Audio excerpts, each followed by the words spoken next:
brain-heart unity determines our longevity. Welcome to my channel, Brain-Heart Wonders. This is Zahra Ranjbar, and this is Honey, your guest today. She promised to be a good girl. Today's discussion about longevity actually requested by my friends, some of my friends, and I am happy for, for this topic for presentation. When people talk about longevity, typically, the most of this discussion revolves around the topic of diet and supplement. And under explain aspects of longevity is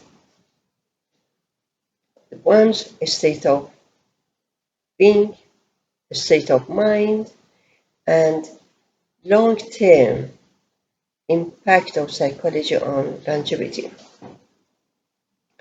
One's psychological health is determined by the health between the connection of the heart and the brain. So that is very important. The way we make decisions, the way we define ourselves, our perception, our communication with others, and our response to our environment, to other people, how we perceive other people, this is all related to our brain, heart, unity, and also a state of our psychology, which is very important. That is how brain, heart, unity impact on our health. So, therefore, impact on our longevity. The way brain, heart, unity impact on our longevity is the way it allows us to build, it allows us to building resilient behavior, to expand ourselves,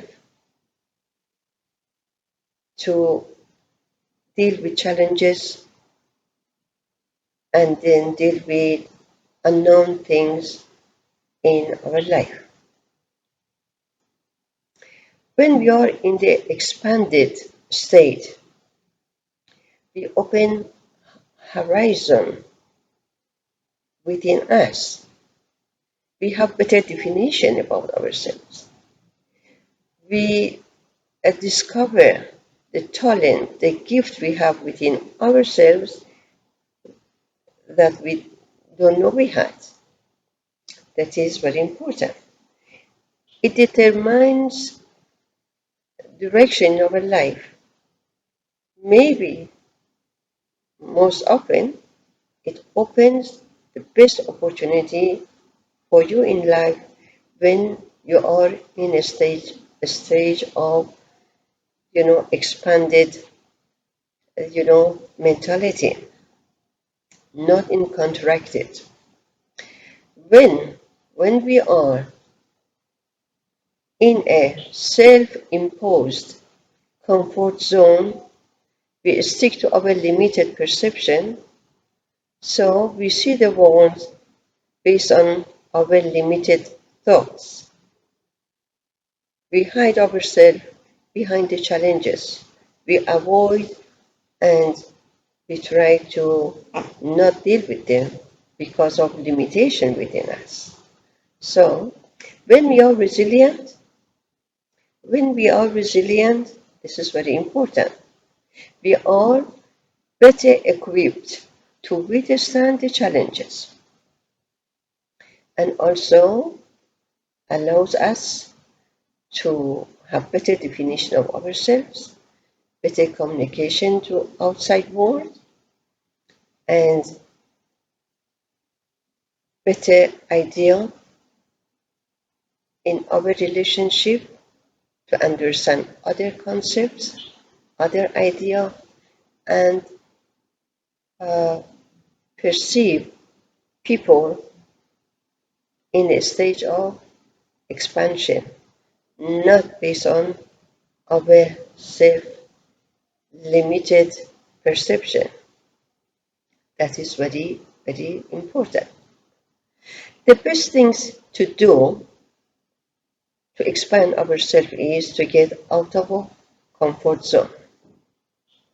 Because when we are in a state of contracted zone, we are completely sticking to the old perception and limits us to do anything we want to do. Okay, but when we are in the stage of state of expansion, this is the best we can deal with ourselves and also our world around us. So the best thing is to get out of comfort zone. I want to give you a scenario. I was taking a stroll, walking on the beach. I saw a group of boys, 6 to 7 of them, 7 of them, I think, very young age, 25 to 30 years old altogether, smoking, heavily smoking. I was a bit far from them. I didn't get affected by the smoke, but because I'm motherly feeling just boiled in me. I wanted to do something, but I wanted to tell them something, and finally I did. I just approached them in a very non-threatening, friendly way. I greeted them and I asked them why they were smoking. So this discussion took both sides about 10 minutes, and it was fruitful actually, because when I talked to them about the side effects of smoking, I mentioned about COPD. One of the boys said, "What is COPD?" I said, "Very good on you, good for you, because this is the first step to get yourself out of your comfort zone. So you can find, because this is the age of knowledge, you can find what is COPD." And also I suggested them to go to the hospital, to the medical department, unit, to see most of those patients under respirator in very serious condition because of the smoke. They suffer from COPD, and then they have miserable life. That's what they said. And when you talk to them, when you talk to the patient, they said, "I hope somebody had told me 30 years ago, 20 years ago to stop smoking. I didn't know I would end up like this."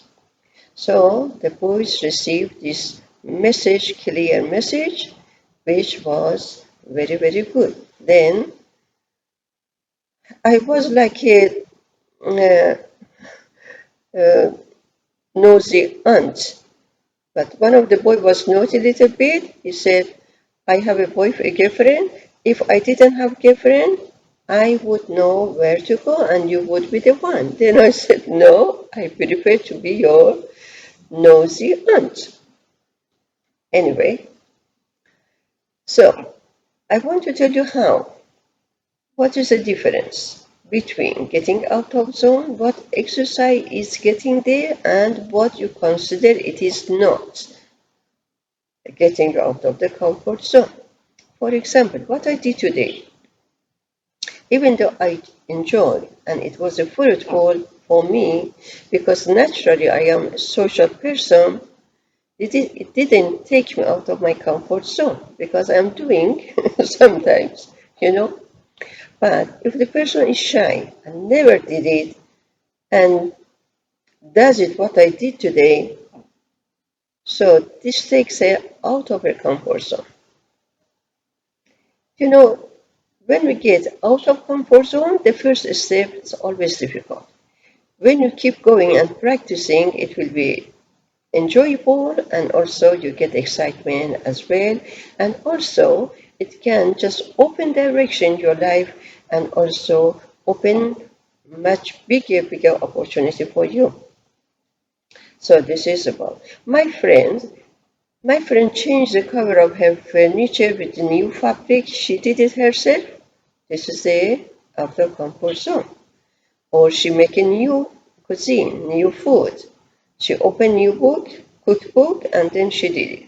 So when we get out of comfort zone, it doesn't mean you take a huge step. If some steps are very long, you just break it into small segments so easy to handle it, easy to manage it. And you get more encouraged when it is you are doing bit by bit. Okay? When you go to a grocery shop, if you find something new vegetable, you get knowledge about it and you cook. This is new, this is out of your zone. You get more education when you are working to update your skill. This is also getting you out of your comfort zone. You make a short trip. You change the way you walk, go to another way. This is also out of, they're different. From simple to little bit complex and until you are fully, confident to take bigger step, bigger step, bigger step. Okay. Now, over time, over time, when you constantly doing this, you will embody, when you constantly practicing this type of getting out of your comfort zone, you embody this. Thanks God. God, my Lord, my universe, my world, support me. When you embody this, what will happen? Something beautiful happen. Your resilience go higher and higher and increasing, increasing, increasing, and your stress goes down and decreasing and decreasing, decreasing. And what happened? So your hormonal balance, your healing capacity, your uh, your sleeping patterns are within normal condition. So in a normal state. Not only that, all of your body organs, all of your body organs are in line together, in line with your heart, in line with your brain, okay? And no any organs function against others, okay? So in this case, not only your brain harms, all of your body system is in a state of coherence, harmony, and peaceful. That is how brain heart determines your longevity. And also, you can exercise to strengthening the this connection between your heart, between your brain, and also extend your life lifespan. Okay, so I wish you a long life with optimal health. I was very happy to be your host today. Please make sure you press the bell, like, and subscribe, and share with your friends, with those who find this insight, you know, beneficial for them. Looking forward to connecting with you soon in the following videos. God bless and all the best. See you soon. Honey, say bye.